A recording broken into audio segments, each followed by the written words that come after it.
فيلمنا بيبدأ لما أسرة كانوا ماشيين بالعربية على الطريق، واللي هم سعاد ومراته نرمين وابنهم إيفا اللي فاقد حاسة الصوت، وأندريا أخو نرمين. وكانوا بيدوروا على القرية 19 علشان يقعدوا فيها، لكنهم بيتفاجئوا لما بيلاقوا القرية 18 وبعدها 20، لكن القرية 19 مش موجودة.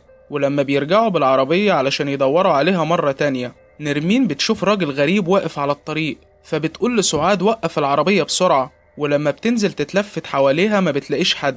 وبعد ما بيركبوا العربية ويكملوا في طريقهم، سعاد بيحاول يتصل بأي شخص لكنه مش بيلاقي شبكة. وفجأة بيشوفوا عربية جنازة بتقف قدامهم وهم شايلين 3 صناديق. ولما سعاد بينزل يسأل السواق عن القرية 19، السواق بيقول له تعالى ورايا. وبالفعل سعاد بيمشي وراه بالعربية، وبيعدوا على غابة بيظهر فيها أشباح كتير لكنهم مش بيشوفوها. وبعد ما الأسرة بتوصل للقرية، عربية الجنازة بتختفي من قصادهم، فبيقرروا يناموا لحد ما الصبح يطلع. وفجأة سعاد بيلاقي ابنه إيفا قصاده وهو شكله متغير، وفي ناس عمالة تشد فيه. ونرمين بتصحي سعاد من النوم وبيلاقي الدنيا طبيعية، فبيعرف إنه كان بيحلم بكابوس. وفي الصبح الأسرة بتدخل بالعربية جوه القرية، وبيلاقوا الناس اللي فيها بيبصلهم باستغراب ومحدش بيرد على كلامهم. في نفس الوقت بيجي راجل اسمه منكر ويقول له سعاد أنا مختار القرية، وصاحبك ظافر بلغني إنكم عايزين تفضلوا في القرية لمدة 4 أيام، وبيوصلهم للبيت اللي هيقعدوا فيه.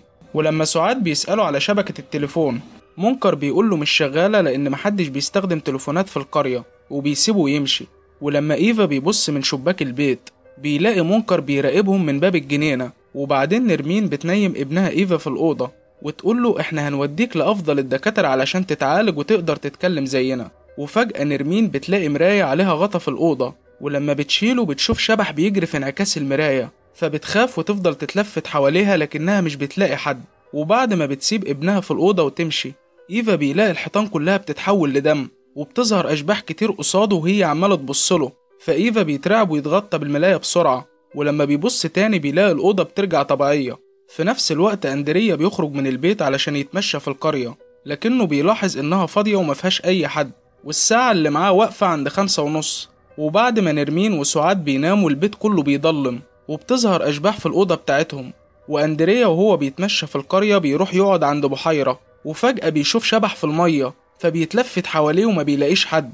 ولما بيبص في المية تاني بتخرج ايدين وتفضل تشد فيه، لكنه بيقدر يفلت منها ويمشي لحد ما بيطلع فوق الكوبري، وبيشوف جثث لناس كتير عمالة تعوم في البحيرة، فبيتوتر ويطلع يجري لحد ما بيلاقي بنته قصاده في الغابة. ولما بيفضل ينادم عليها مش بترد عليه وبتسيبه وتمشي. وبعد ما أندريا بيروح وراها، البنت بتقف مرة واحدة، وفجأة الدنيا بتضلم والبنت بتلف وشها المرعب وتفضل تخنق أندريا اللي بيقع على الأرض، ويلاقي نفسه نايم وسط جثث الميتين والجماجم حواليه من كل اتجاه. فبيفضل يصرخ لحد ما بيقوم من النوم ويعرف إنه كان بيحلم بكابوس. والساعة اللي معاه لسه واقفة عند 5:30، وبيروح يقول لأخته نرمين إنه خرج من البيت الصبح، وبعدين لقي نفسه نايم على السرير، لكن نرمين بتأكد له إنه ما خرجش من البيت أصلا. فأندريا بيستغرب ويرجع على الأوضة بتاعته وهو مندهش. في نفس الوقت إيفا بيقوم من النوم علشان يبص من الشباك، وفجأة بيشوف أشباح كتير موجودة تحت البيت،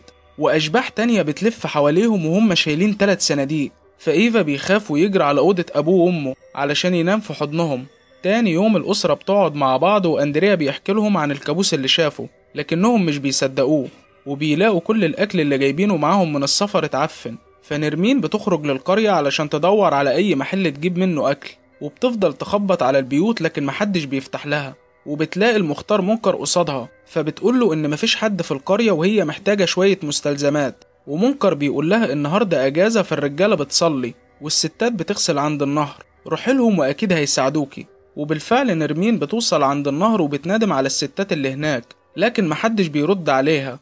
وفجأة بتلاقي شكلهم بيتغير لمناظر مرعبة، فبتخاف جدا ولسه هتطلع تجري، بتلاقي بنت في وشها بتسألها مالك، ونرمين بتبلغها إنها محتاجة أكل علشان أسرتها، فالبنت بتقول لها تعالي معايا. في نفس الوقت سعاد وأندريا وهم قاعدين في البيت بيسمعوا أصوات غريبة، وفجأة الباب بيخبط، ولما سعاد بيروح يفتح بيطلع المختار منكر، وبيعرف سعاد على نكير إمام الجامع، واللي بيقول له إحنا هنقيم الصلاة، يا ريت تيجي معانا. وبالفعل سعاد بيروح معاهم. وبعد ما بيخلصوا صلاة، سعاد بيقول للإمام أنا وأسرتي ارتكبنا خطية كبيرة، لكنه مش بيرضى يحكي له تفاصيلها، وبيسأله هل باب التوبة مفتوح لأي حد؟ والإمام بيقول له أكيد، لكن أهم حاجة ما يكونش فات الأوان. وفجأة شكل الإمام بيتغير لمنظر مرعب، وسعاد بيفضل يصرخ لحد ما بيفوق ويلاقي نفسه في البيت، فبيعرف إنه كان بيحلم. وبعد ما بيدخل الحمام بيشوف راجل بيظهر في البانيو، وبنعرف إنه أبو سعاد اللي توفى قبل ما يسافروا. وسعاد بيفضل يحب على إيديه ويقول له سامحني. وفجأة شكل أبوه بيتغير وبيفضل يخنق سعاد، ولما أندريا بيروح يهديه كل حاجة بترجع طبيعية. وبعد ما نرمين بتروح مع البنت للبيت بتاعها، بتقعدها مع أمها علشان تروح تجيب لها الأكل. وفجأة نرمين بتلاقي شكل الست بيتغير لأبو سعاد، فبتقوم من مكانها وهي خايفة، والبنت بتكون جايبة الأكل وجاية، وشكلها بيتغير هي كمان لمنظر مرعب. فنرمين بتطلع تجري في الشارع وبتلاقي الدنيا بتضلم عليها، وباقي الأسرة وهم قاعدين في البيت بيلاقوا الساعة لسه واقفة عند 5:30، والعقارب مش راضية تتحرك. في نفس الوقت نرمين بتوصل البيت وتقول لهم أنا مش هفضل دقيقة واحدة في القرية دي.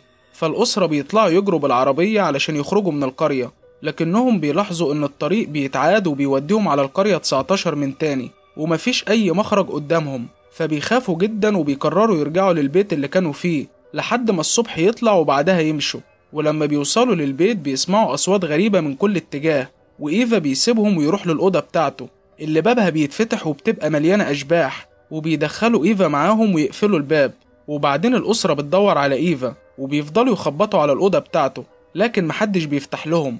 وفجأة النور بيفصل وبيشوفوا أشباح كتير في الأوضة التانية، فبيجروا علشان يخرجوا من البيت، لكن الباب بيبقى مقفول، وبيلاقوا الأشباح عمالين يقربوا منهم، فبيفضلوا يصرخوا وكل حاجة بترجع طبيعية. ولما بيفتحوا باب البيت بيلاقوا المختار منكر ومعاه الإمام نكير. فسعاد بيقول لهم خرجونا من هنا حالا، لأننا بنشوف كوابيس مرعبة، وكمان ابننا اختفى وما نعرفش هو فين. فمنكر بيقول لهم تعالوا معانا واحنا هنطلعكم من القرية. وبالفعل الأسرة بتمشي وراهم، لكن نرمين بتبقى مترددة علشان مش عايزة تسيب ابنها.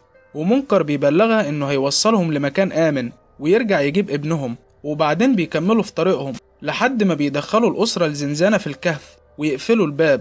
فالأسرة بتترعب وتفضل تنادم عليهم، لكنهم بيكونوا مشيوا، وبيلاقوا شبح ست قصاد الباب، فبينزلوا على الأرض. وفجأة التلاتة بيلاقوا نفسهم لابسين أكفان بيضة، والأشباح بتخرج من كل حتة في الكهف، فبيطلعوا يجروا بسرعة وكل واحد بيستخبى في مكان. لكن فجأة الأشباح بتظهر من وراهم وبيفضلوا يشدوهم واحد ورا التاني. في نفس الوقت منكر ونكير بيوصلوا للكهف وهم لابسين اسود، وبيقولوا للأسرة كل واحد وليه نهاية، وأعمالك في الدنيا هي اللي هتحدد مصيرك بعد الموت. والفيلم بيرجع فلاش باك للأسرة قبل ما يسافروا، ونرمين بتقول لسعاد أنا زهقت من الفقر اللي احنا عايشين فيه، لازم نقتل أبوك وناخد كل فلوسه وأملاكه. ولما إيفا سمع كلامهم كان حزين جدا وطلع يودع جده المريض. وبعد ما سعاد قال لنرمين إنه مش هيقدر يعمل كده، أندريا قال له سيب لي الموضوع ده.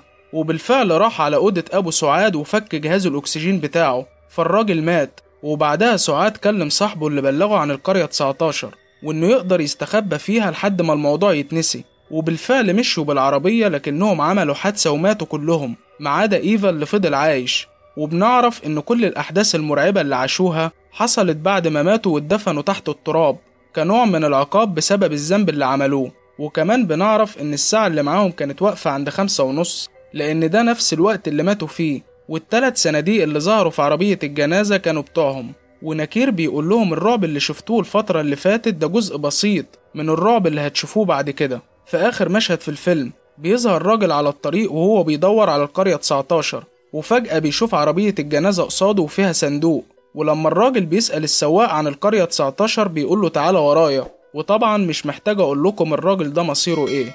وبكده يكون فيلمنا انتهى. لو عجبك الفيديو اعمل لايك واشتراك واكتب لي رأيك في كومنت. اشوفكم على خير، سلامات.